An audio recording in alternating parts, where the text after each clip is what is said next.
Look closely at your surroundings. A steaming cup of tea, a heavy rock, a single drop of water. They share almost no physical characteristics, yet they are all constructed from the exact same thing: matter. The scientific consensus is that every object you can touch, see, or smell is built from invisible, continuously moving particles. We don't have to take a textbook's word for it.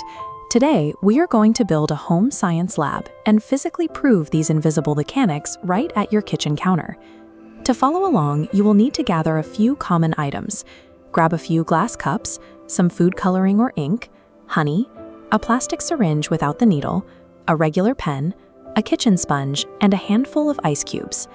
Once you have these tools arranged in front of you, you are ready to test the physical rules of the universe. Step 1 is the dilution test. Fill a glass with exactly 100 milliliters of clear water and stir in 2 or 3 drops of ink. Now, extract about 10 milliliters of that mixture and drop it into a second glass filled with 90 milliliters of fresh water. Take 10 milliliters from that second glass and move it to a third. Repeat this process 5 to 8 times. As you move down the line, the water's color becomes progressively lighter, but the tint remains visible in every single glass. If we zoom in to this final highly diluted glass, we can see exactly why. A single drop of ink contains millions of tiny particles. Through every dilution, they keep dividing into smaller and smaller groups, but they never vanish. Next, we set up the diffusion race. Fill one glass with hot water and another with cold water. Carefully place a drop of ink into the hot glass and a drop of honey into the cold glass. Do not stir either glass, let them sit. Watch the behavior of the liquids. The ink in the hot water rapidly branches out, coloring the entire glass in seconds. The honey in the cold water sinks heavily to the bottom and takes hours or even days to spread.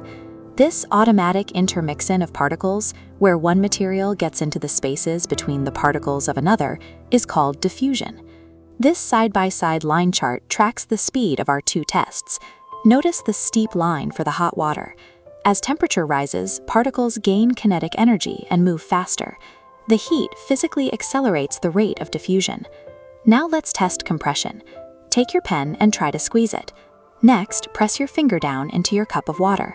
Finally, take your empty syringe, plug the nozzle tightly with a rubber cork, insert the piston, and push it down. The pen maintains a definite shape and distinct boundaries. It is rigid. The water has no fixed shape and flows around your finger, but it stubbornly maintains a fixed volume. You cannot compress either of them. But watch the syringe. When you push the piston, the trapped air collapses inward. The gas is highly compressible. You might wonder about the sponge you gathered earlier. It crushes in your hand, yet we classify it as a solid. This happens because a sponge is full of minute holes. You aren't compressing the solid structure, you are expelling the trapped gas out of those tiny pockets. This diagram shows a solid. Particles lock into a tightly packed grid with strong attraction. In a liquid, bonds loosen, allowing layers to freely slip and slide. For gases, there is no order. Particles randomly move with massive empty space. Compressibility and shape are completely dictated by microscopic packing. You can push the piston down because you are simply forcing gas particles into that abundant empty space. For our final test, we take the lab to the stovetop. Place your ice cubes in an open pan and apply low heat. As the pan warms, the solid ice reaches its melting point. It drops its rigid structure and flows into a puddle of liquid water. When we turn the heat up to the boiling point, the liquid water violently bubbles and escapes into the air as water vapor. Heat is thermal energy. By feeding energy into the system, the ice particles vibrate faster and faster until they possess enough force to break the bonds of attraction keeping them locked together. Look at this digital thermometer. The temperature rises, but stalls exactly at 0 degrees Celsius while melting. This hidden energy is latent heat. It locks again at 100 degrees. Heat is consumed by overcoming particle attraction, not raising temperature. Regulate the thermal energy and you dictate the physical state.